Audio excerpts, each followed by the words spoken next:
Hello and welcome to another one of our COVID-19 shelter-in-place video series. In the news the last couple of days, there's been a lot of talk about the War Production Act and whether or not it should be invoked to make the auto companies or American industry in general produce ventilators and other medical products.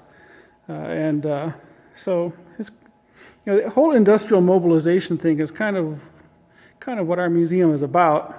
And we have display case of items that were made by the Michigan's companies for the First World War, and then the Second World War and beyond. World War I, the United States was involved in that war for just under 2 years, and we never really reached full industrial mobilization for the war. It was kind of a mess, and we didn't know what we needed. We ended up using a lot of foreign designs and trying to adapt them to mass production techniques, and by the time we really kind of got our arms around it, the Germans collapsed, surrendered, and the war was over. I think it was a learning experience, but in some ways it wasn't, because in World War II we made a lot of the same mistakes, a lot of the same people doing the same things. There are examples, here we have these cases are all World War II made items. We had upholstery companies that made parachutes, and General Motors made a whole bunch of things, and watch companies making navigational aids, companies making tanks, trucks, aircraft. Some of the industrial mobilization was not a big deal, because there's not a major change from making a car to making, say, an army truck or a Jeep, but tanks and specialized equipment take a little bit more of a changeover period, a little bit more of a learning curve. Some companies like Kellogg up here with the little Army Navy E award that we'll talk about in a moment, just continued making things that they normally made, and so those transitions go much faster. That we made things in World War, for the Korean War, Vietnam, and Cold War and beyond. So I wanted to swing around here. Let's talk a little bit about, the Army Navy E award system. World War II, which was obviously our largest industrial mobilization. This whole Defense Plant Act and the whole idea of nationalizing industry is not something that even in World War II, we didn't do that. In World War II, we believed that the best people to run industry were the industrialists. They were the ones who understood, production management and plant management, and there are obvious cases where that didn't work, and there are cases where it worked quite well. The Army Navy E Awards were created as an award system that incentivized these companies that exhibited problem solving and production. Like here we have some of the criteria: overcoming of production obstacles, low rates of absenteeism, avoidance of work stoppages, effective management, et cetera, et cetera.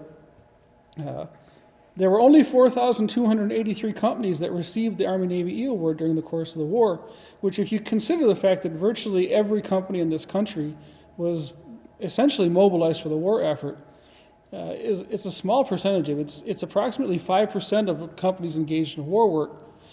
291 Michigan companies were given the Army Navy E Award, which represents about 7% of the total number of awards given.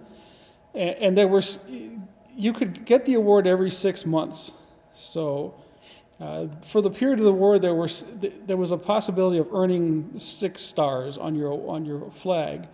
And there's only one Michigan company that achieved all 6 stars, and it happens to be the General Motors Corporation Fisher Body Die and Machine Unit of Detroit. So they're the only ones that got all 6 stars. Receiving the award was a big deal. You can see there was a lot of paperwork, certificates. All your employees got to wear the E Award pin. The lights in this place are not conducive to filming, but they're. And there was a big ceremony. Down here is some photographs of the Ypsilanti Reed Furniture Corporation. Big wigs came out, bands played. It was a big thing to get this award, and it was an honor to achieve it. And it incentivized the industrial companies to meet production and to overcome some of the obstacles and step up to the plate. Over here we have an actual Army-Navy E Award flag from the Second World War. You can see our Michigan. I have it laid out here on our Michigan map, which is 4 feet by 8 feet. So you kind of get an idea how big this flag was. This flag was you were allowed to fly it from the pole in front of your business if you want it. This particular flag has one additional award, so this company received 2 awards. Now here's the original box for it. It's kind of cool. This was donated to us in a while. It's been in our storeroom. Since we've got it, it's been out of the box about 3 times. I don't think it's been out of the box very often in its life. You can see it's quite.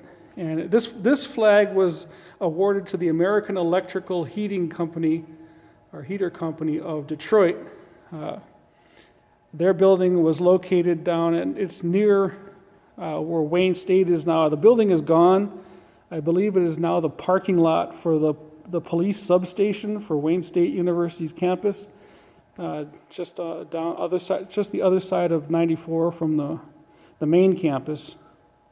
But you can see there's the original box that it came in with the shipping label, and the packing slip is still there. And this company received these two awards for making soldering irons. Not a very romantic or glamorous thing, but a vital tool for repairing your electrical devices and keeping your equipment operational for the war. So, I mean, you didn't have to win an E award for making something glamorous and big like a tank or an airplane or something.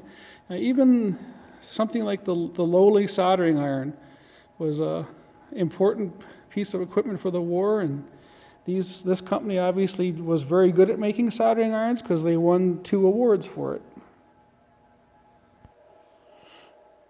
So with all the talk about the Defense Production Act, I've seen a lot of reporters digging into their archives, and this book here has come up a couple of times. It's A.J. Bame's Arsenal of Democracy. It's a good book, primarily about the Willow Run plant, or Willet Run, as it was. And there were a lot of problems with the Willow Run plant. Again, it was not one of these things where everybody thinks that war broke out December 7th, 1941, and December 8th, on that next Monday, every plant in America was cranking out tanks, trucks, guns, and airplanes, and that just really isn't true. I mean, it took us a good 3 years to mobilize industry and actually get things running the way they should. And this book really talks about some of the problems. It's a great book. And here's another great book. This one here is definitely not light bedtime reading. This book is very, very detailed, very in-depth, but it's an awesome book that talks about the industrialization of American industry for the Second World War in great detail. And again, how it really took us a good 3 years to get the American industry fully engaged. I would think that today, with rapid prototyping and some of the advances we have, it would, some of those problems could be overcome more easily. But it's still not one of those things where you just flip a switch and change a plant over from making cars one day to making respirators the next day, or it just, it takes time to retool things, and you got to figure it out. One of the big things in World War II, with these 2 books we talk about, was the shortage of the machine tools. You had to take machine tools and convert them from making one thing to making another, and one of the big shortages was machine steel.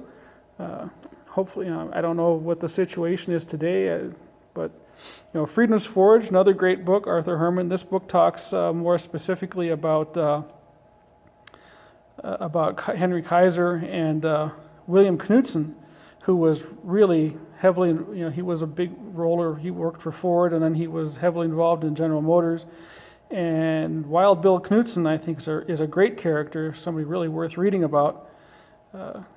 I think he was misused at the beginning, and then later in the war they found the spot. He was really good at what we would today call Lean Sigma 6 or Lean Six Sigma, process flow type things.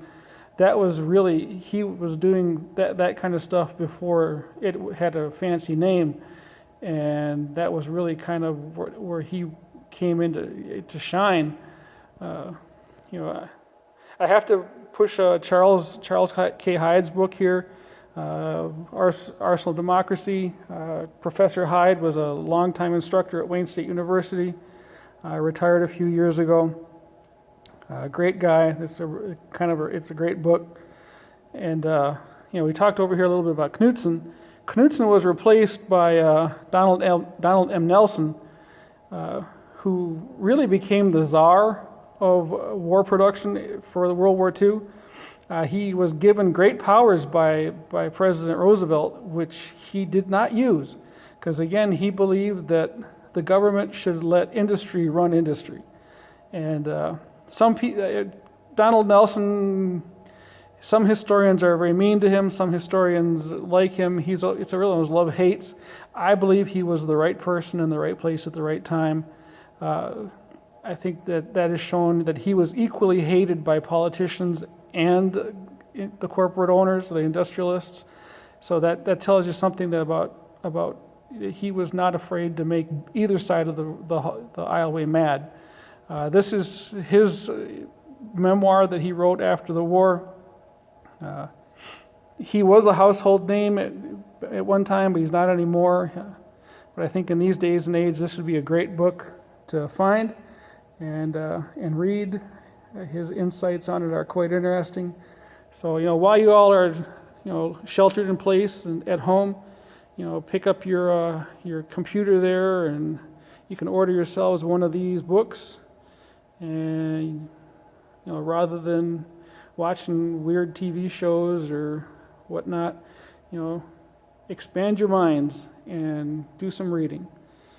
So, I guess with that, I'm going to sign off. Everybody stay safe, stay healthy, and when this is over, you can come to the museum and you can see all the cool exhibits here and learn all about how we solved industrial mobilization, and actually in this particular panel over here, how we tackled industrial demobilization at the end of the war, which is a whole nother story. So until then, everybody stay safe, stay healthy, and we'll see you later.